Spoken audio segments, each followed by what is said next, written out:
Hello and greetings to you wherever you may be for the third time. Yes, this is my third video today. I seem to be on a creative roll.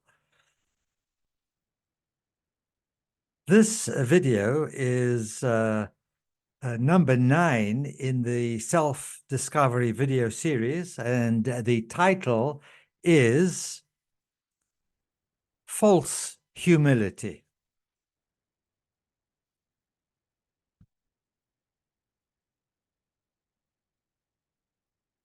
This was when I learned a very, very big lesson. And it was around about 1997, I would say. And I was a member of a spiritual group in Las Vegas, Nevada, the United States of America. And in this group, I had the most incredible experiences. We had a leader, the person who accommodated, who used her home where we could meet. And there was a group of people there that were just incredibly wonderful. And the lady who led the group was Diana. And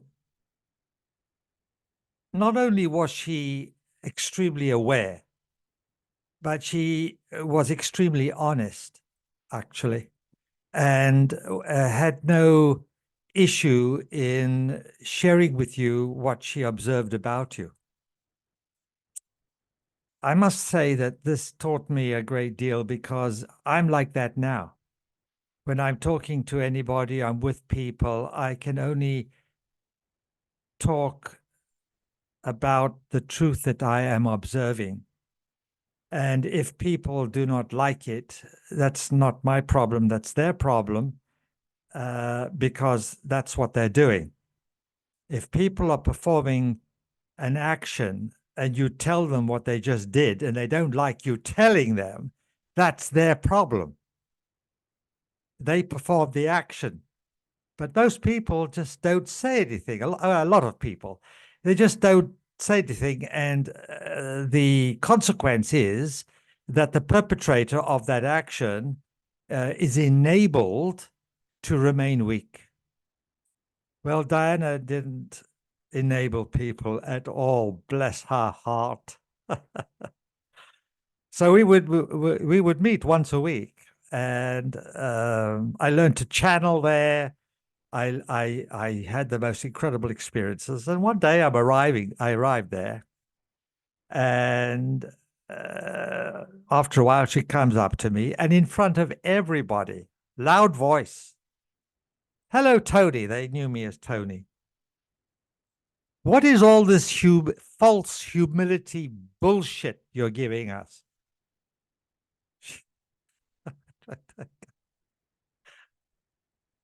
Of course, I was acting in a certain way. There was a lot more to it, but she just gave it to me between the eyes.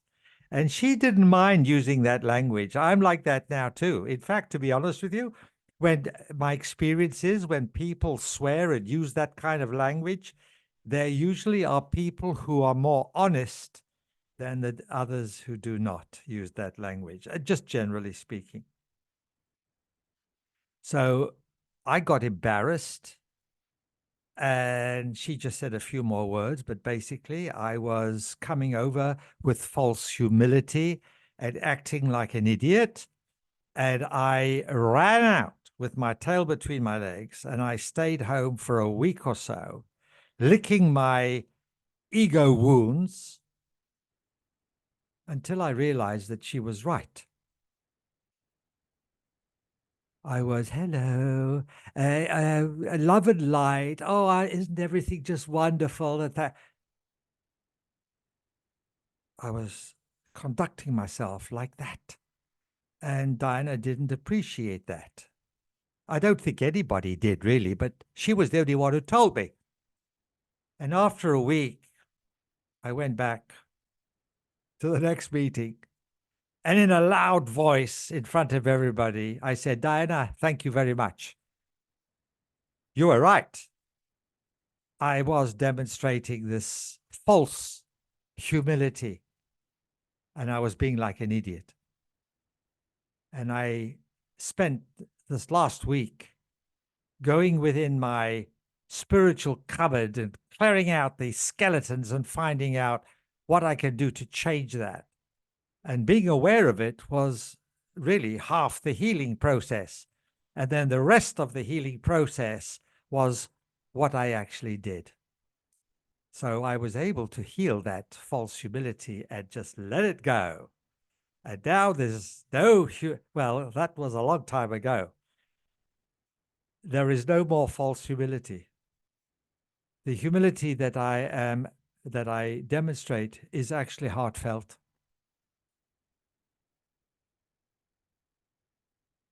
And so I'm going to, let's see, what time is it? Oh, dear. I didn't start my watch. It's this is too quick. I'm going to add another one. This same group, we used to go out on field trips, and one of the field trips was to Mesa Verde, or Four Corners, which is where, oh, let me think now, Las Vegas, oh gosh, where four states meet at the corner. You know, I've just got a blank. Anyway, Four Corners, Mesa Verde, where the Anasazi people used to live in the clefts of the rock. They used to build little townships in the clefts of the cliff face of these canyons. It's incredible, absolutely incredible. Four Corners were Nevada, New Mexico, Colorado, and where the Mormons live. Can't remember that state. It will come to me. I'll tell you in a little while. And the history of the Anasazi people is very, very interesting, because around about the year of 1200, they just disappeared. And when the explorers discovered their encampment, their town, whatever, they saw that they disappeared while they were cooking in mass. The whole tribe, clan, just disappeared, and nobody knows where they are. I have developed an idea, and I'm not sure if I'll share it, but we'll see, maybe before the end of the video.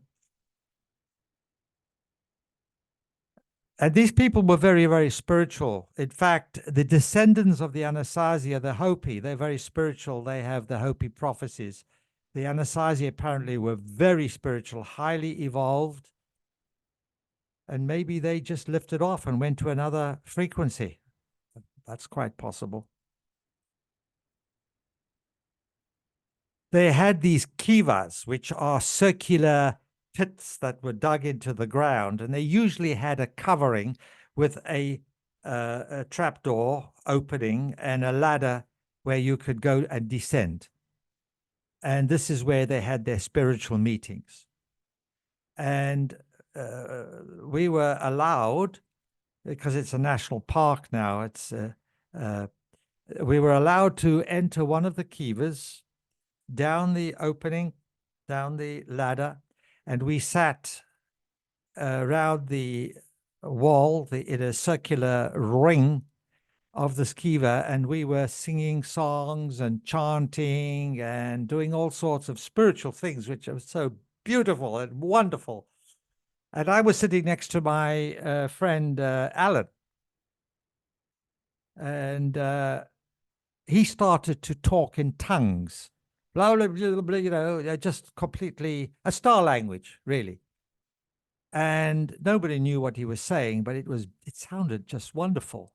And then all of a sudden, in my own mind, the words, English words, started to appear.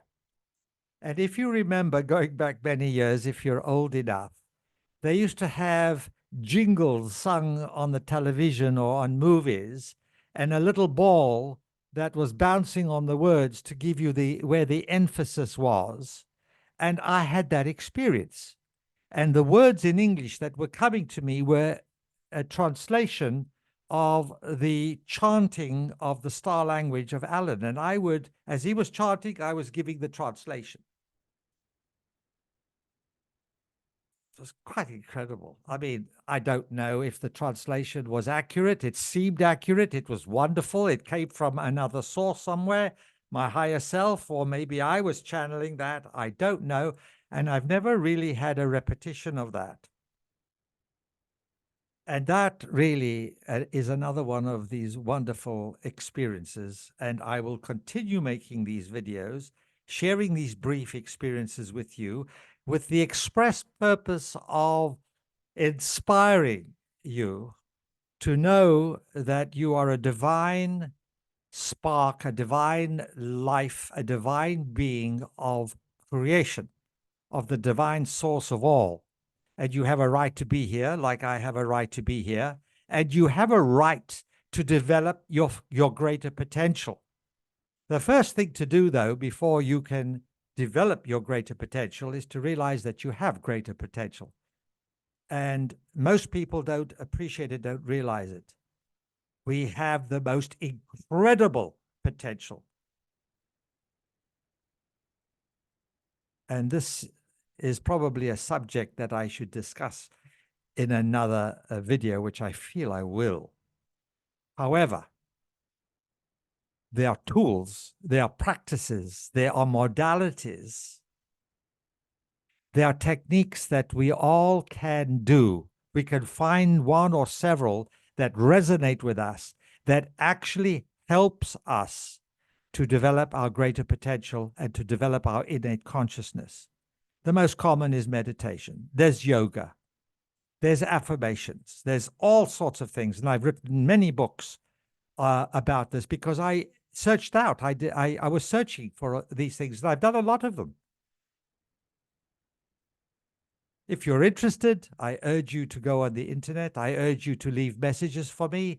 Inquire if I can give you some information or give you some direction. That's fine. And you speak to me, and somehow I'll convey my email to you. We can email. Go on the internet. There's a huge amount of information that will help you. The idea is, the concept, the understanding is that there is now a call to spiritual action for people who are spiritually orientated, emissaries of knowledge, emissaries of consciousness, emissaries of light, light workers, star seeds, indigos, crystals, Buddha children, people, anybody of that nature who knows that there's more than what they are experiencing. And this is the time to do it. This is the time to wake up, to open up, and start developing who you really are. Thank you so much for joining me on this road less traveled. Until next time. Thank you.